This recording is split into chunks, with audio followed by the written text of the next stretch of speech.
सामाईन हजरत आदाब।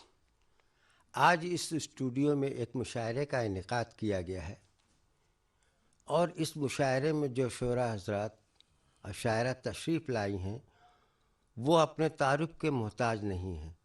फिर भी आइए मैं उनका तारुफ कराता चलूँ। मेरे बाएं जानिब मोहतरमा नसीमा निशा साहिबा और उनके ठीक बगल में असफ़र अली साहब। मैं इस मुशायरे के आगाज़ के लिए मोहतरमा नसीमा निशा से दरख्वास्त कर रहा हूँ, इल्तिमास कर रहा हूँ कि वो अपने कलाम से नवाजें। जी आदाब, बहुत बहुत शुक्रिया खलील राही जी। सभी सुनने वालों को सलाम और आदाब करती हूँ और अपने एक दो शेर लेके हाजिर हूँ। तेरा ख्याल मुझे बेकरार करता है, क्या बात है, तेरा ख्याल मुझे बेकरार करता है, तेरा ख्याल मुझे बेकरार करता है, तुझे ही देखूं ये दिल बार बार करता क्या बात है, है। वाह वाह वाह, जी बहुत शुक्रिया, बहुत अच्छा शुक्रिया। है भाई। तुझे ही देखूं ये दिल बार बार बार करता है। और अगला शेर है कि आता हूँ। ज़मीर बेच के जिंदा कहाँ रहा है कोई, बेशक ज़मीर बेच के जिंदा कहाँ रहा है कोई, रहा है कोई, ज़मीर बेच के जिंदा कहाँ रहा है कोई, बता ये किसके लिए कारोबार करता है, बता ये किसके लिए कारोबार करता है। जी बहुत बहुत शुक्रिया कि मेरा भी नाम लिखा जाए खुश नसीबों में, मेरा भी नाम लिखा जाए खुश नसीबों में, मेरा भी नाम लिखा जाए खुश नसीबों में, मेरे लिए भी कोई इंतजार करता है, मेरे लिए भी कोई इंतजार करता है। जी बहुत बहुत शुक्रिया। और अब एक मुकम्मल गज़ल हाजिर है। अता हो। वक्त की बेरुखी ने सताया मुझे, वक्त की बेरुखी ने सताया मुझे, वक्त की बेरुखी ने सताया मुझे, कैसे जीना है ये भी सिखाया मुझे, वक्त की बेरुखी ने सताया मुझे। जी बहुत शुक्रिया कि जिसको दिल में नजर में समाए रखा, जिसको दिल में नजर में समाए रखा, क्यों उसी ने नजर से गिराया मुझे, वक्त की बेरुखी ने सताया मुझे, चांदनी रात की गोद में बैठकर, चांदनी रात की गोद में बैठकर, चांदनी रात की गोद में बैठकर, कहकशा उंगलियों से गिनाया मुझे, वक्त की बेरुखी ने सताया मुझे। जी बहुत बहुत शुक्रिया कि अगला शेर हाजिर है। अता हो। ये खामोशी तेरी शोर करती बहुत, ये खामोशी तेरी शोर करती ये बहुत, खामोशी तेरी शोर करती बहुत, तेरे इस रुख ने कितना सताया मुझे, ये खामोशी तेरी शोर करती बहुत, क्या भाई, वक्त की बेरुखी ने सताया मुझे, और अगला शेर देखिएगा अता हो। कि उसके आने का सुन के जो नींदें उड़ी, उसके आने का सुन के जो नींदें उड़ी, उसके आने का सुन के जो नींदें उड़ी, उसके जाने ने भी तो जगाया मुझे, वक्त की बेरुखी ने सताया मुझे। और मक्ते का शेर हाजिर है अता हो। कि जिसको सींचा था खूने जिगर से निशा, जिसको सींचा था खूने जिसको जिगर से निशा, सींचा था खूने जिगर से निशा, उसने ही खून के आंसू रुलाया मुझे, वक्त की बेरुखी ने सताया मुझे, वक्त की बेरुखी ने सताया मुझे, कैसे जीना है ये भी सिखाया मुझे, वक्त की बेरुखी ने सताया मुझे। बहुत खूब, बहुत खूब। जी बहुत शुक्रिया। ये थी मोहतरमा नसीमा निशा साहिबा, जो अपने खुशगुलू और अच्छे कलाम से नवाज रही थी। अब मैं इल्तिमास कर रहा हूँ जनाब असफर साहब बनारसी साहब से, गुजारिश कर रहा हूँ कि वो अपने कलाम से नवाजें। शुक्रिया राही साहब। दूरदर्शन के इस प्रोग्राम में असफर बनारसी हाजिर है। एक कता हाजिर कर रहा हूँ कि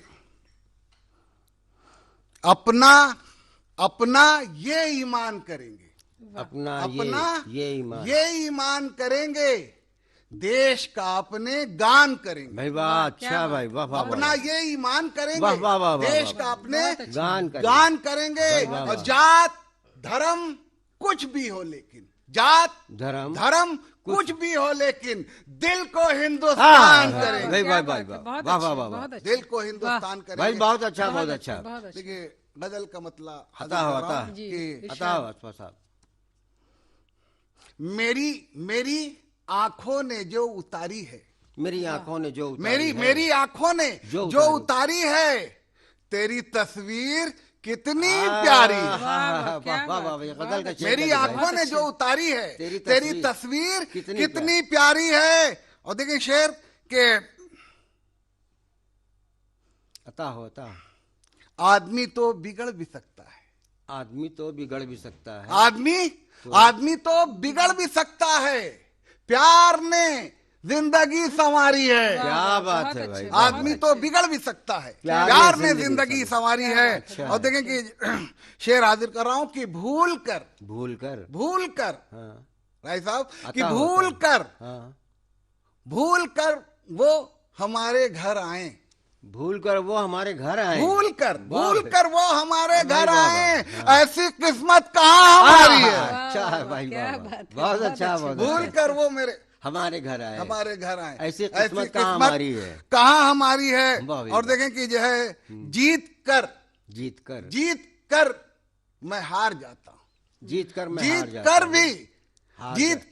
मैं हार जाता हूँ, मैंने ऐसे निभाई यारी है। बहुत अच्छा भाई, बहुत जीत कर भी हार जाता हूँ, मैं हार जाता हूँ, मैंने यूं भी निभाई यारी है, मैंने यूं भी निभाई यारी है। और ये भी शेर देखें कि नजर पे बहुत से लोगों ने शेर कहा है, आंख पे मैंने भी एक शेर कहने की कोशिश की है कि जिस पे उठी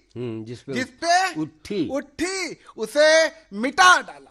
क्या कहना भाई, जिस पे उठी उसे मिटा डाला, आंख है या कोई कटारी है। बहुत अच्छा भाई, बाबा, आंख है या कोई कटारी है, जवाब नहीं भाई, वाह, काफिया जो है आपने लगाया जवाब। और इस पे कितने सितम हुए, लेकिन इस पे कितने सितम हुए, लेकिन दिल मेरा आज भी पुजारी है। बहुत अच्छा, बहुत अच्छा। इस पे कितने सितम हुए, लेकिन बहुत अच्छा भाई, वाह साहब। शुक्रिया हाँ। कि अंदाज निराला है, वाह, अंदाज निराला है, इनकार भी करते हैं, हाँ, अंदाज निराला है, अंदाज निराला है, इनकार भी करते हैं, ऐसा मुझे लगता है वो प्यार भी करते हैं। भाई वाह वाह वाह, क्या बात। ऐसा मुझे लगता है वो प्यार भी वो प्यार भी करते हैं। और अच्छा। देखें कि हम दिल में बसाते हैं, हम दिल में बसाते हैं जिसको भी बसाते हैं। क्या हम दिल में बसाते हैं जिसको भी बसाते हैं, बिन देखे हुए उसका दीदार भी करते हैं। बहुत अच्छा है, बिन देखे हुए उसका दीदार भी करते हैं। और ये देखें कि ये बात भी होती है, देखिए खास कर रहा हूं कि ये बात भी होती है, हाँ। ये बात भी होती है क्या खूब हसीनों में। क्या कहना साहब, ये बात भी होती है क्या खूब हसीनों में बीमार भी करते हैं, उपचार भी करते हैं। क्या बात है, क्या बात है, बहुत बीमार भी करते हैं, उपचार भी करते हैं। और देखें कि पता हो कि खुशियों की तमन्ना है, खुशियों की तमन्ना है, तूफान से क्या डरना। खुशियों की तमन्ना है, तूफान से क्या डरना। और गम के समंदर को हम पार भी करते हैं। बहुत अच्छा, बहुत अच्छा। और गम के समंदर को हम पार भी करते हैं। और देखें कि शेर के लालच से भरी दुनिया, लालच से भरी दुनिया लगती है बहुत, लेकिन लालच से भरी दुनिया लगती है बहुत, लेकिन कुछ लोग हैं अच्छे जो उद्धार भी करते हैं। बहुत अच्छा बहुत अच्छा, बहुत अच्छा। लालच से भरी दुनिया लगती है, मगर देखो कुछ लोग हैं अच्छे जो उद्धार भी करते हैं। और एक शेर देखें कि आज का कि औजार तरक्की के अच्छे हैं बहुत, लेकिन औजार तरक्की के अच्छे हैं बहुत, लेकिन इंसान के हाथों को बेकार भी करते हैं। बहुत अच्छे। इंसान के हाथों को बेकार भी करते हैं। और मक्ता हाजिर करके जहमत तमाम कि अस्पर की तरह हम भी सपनों को सजाते हैं। अस्पर की तरह हम भी सपनों को सजाते हैं, साकार भी करते हैं। बहुत अच्छा भाई, बहुत अच्छा। सपनों को सजाते हैं, साकार भी करते हैं। हौसला है भाई। देखिए अब तक खलील राही साहब जो निजामत कर रहे थे, मैं उन्हें अपना कलाम पढ़ने के लिए दावत सुखन दे रहा हूं कि खलील राही साहब आए और अपने खूबसूरत कलाम से हम सबको। शुक्रिया असफर बनारसी साहब। पहले एक मतलब एक शेर देखिए, अर्ज कर रहा हूँ कि मेरे वतन की न शान पूछो, मेरा वतन है जहां में आला। मेरे वतन की न शान पूछो, मेरा वतन है जहां में आला। यही है जीना, यही है मरना, वतन पे कुर्बान ही जिंदगी है। यही है जीना, यही है मरना, वतन पे कुर्बान ही जिंदगी है। वतन परस्ती है मेरा शेवा। और ये भी शेर समाज फरमाने कर रहा हूँ कि हमारे भारत की सरहदों में जो कोई दुश्मन होगा दाखिल, हमारे भारत की सरहदों में कोई भी दुश्मन जो होगा दाखिल, न जा सकेगा न जा सकेगा वो बच के जिंदा, समझ लो उसकी कज़ा खड़ी है, वाह भाई वाह, न जा समझ लो उसकी कज़ा खड़ी है। सकेगा वाह भाई, जिंदाबाद भाई साहब, जिंदाबाद जिंदाबाद। समझ लो उसकी कज़ा खड़ी है, समझ लो उसकी वतन कज़ा खड़ी है। परस्ती है मेरा शेवा। और ये भी शेर समाज फरमा लें। जो शख्स कुर्बानियां दी अपनी, वो समझो मर कर अमर रहेगा। जो शख्स कुर्बानियां दी अपनी, वो समझो मर कर अमर रहेगा। बचाई हिंदोस्तां की हुर्मत हमीदो उस्मान ने जान दी है। बचाई हिंदोस्तां की हुर्मत हमीदो उस्मान ने जान दी है। वतन परस्ती है मेरा शेवा। और ये भी शेर देखें, हुजूर अर्ज कर रहा हूँ कि अता हो मेरे वतन के जो नौजवान हैं, खड़े वो सरहद पे सीना ताने।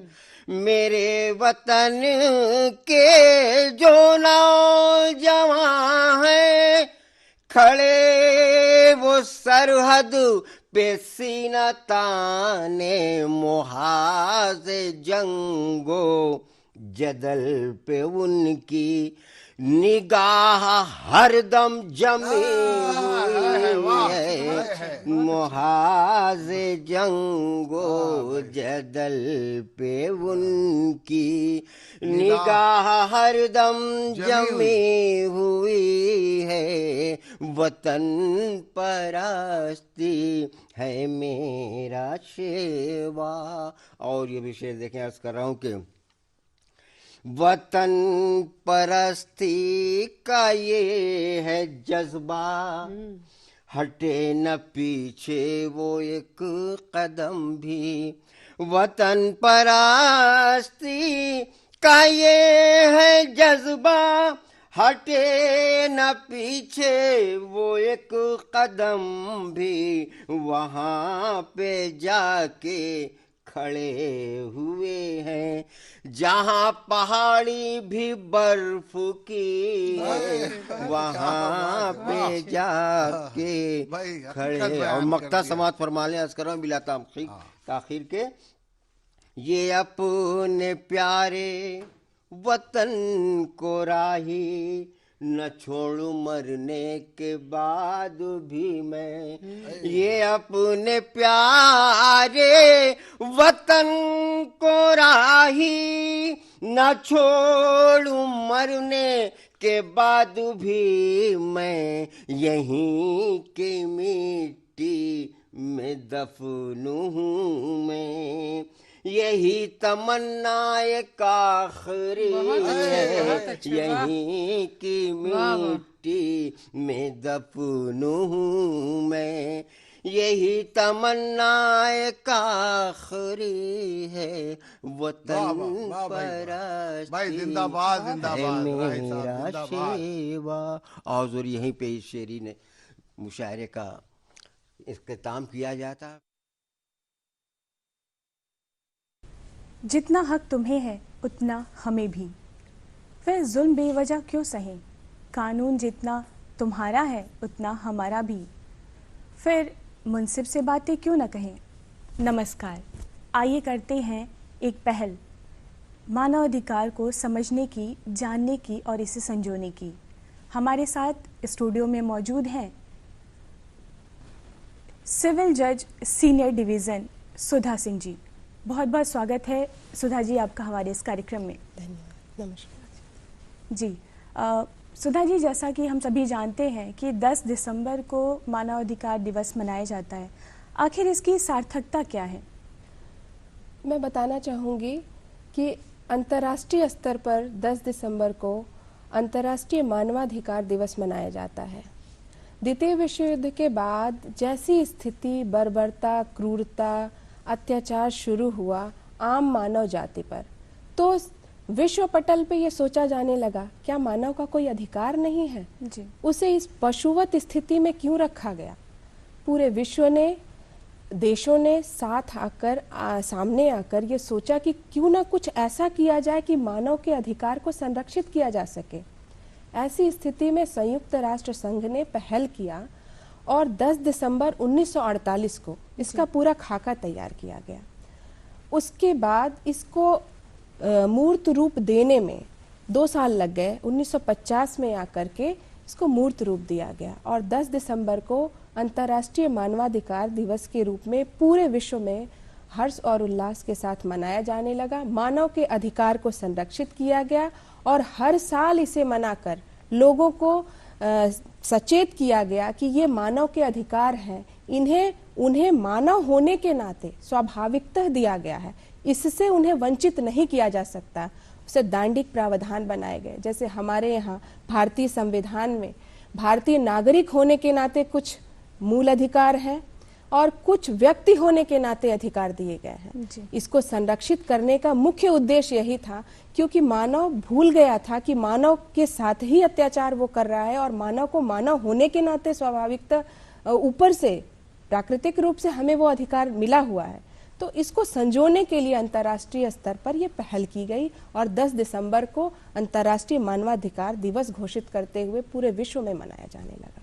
जी, ये तो बहुत ही मतलब सार्थकता इसकी ये हो गई कि हम 10 दिसंबर को इसे मनाने लगे। आप हमें ये बताएं कि किस प्रकार से आज के दिनों में हम अपने मानव अधिकार को समझ पाएं और क्या हमारे हक हैं, जो कि आपकी कुछ नीतियां चल रही होंगी उनके बारे में। मैं वर्तमान में विधिक सेवा प्राधिकरण वाराणसी के सचिव के पद पर तैनात हूँ।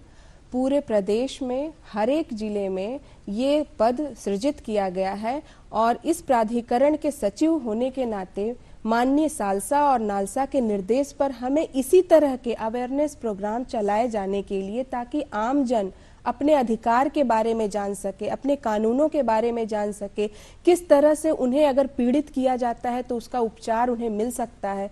अगर कोई व्यक्ति केवल पैसे, एक उदाहरण देना चाहूंगी, केवल पैसे न होने की वजह से अगर कोई महिला अपने साथ हुए अत्याचार को अगर आवाज नहीं उठा पाती है तो ये बड़ी पीड़ादायक स्थिति होती है। तो ऐसी स्थिति में हमारे प्राधिकरण की तरफ से उनके, उस महिला के साथ हुए अत्याचार का जो उसको अधिकार है कि वो लड़ सकती हैं, जो हमारे भारतीय संविधान में दिया गया है कि निःशुल्क विधिक सहायता का अधिकार प्रत्येक नागरिक को है और इसकी जिम्मेदारी हमारे सरकार के ऊपर है।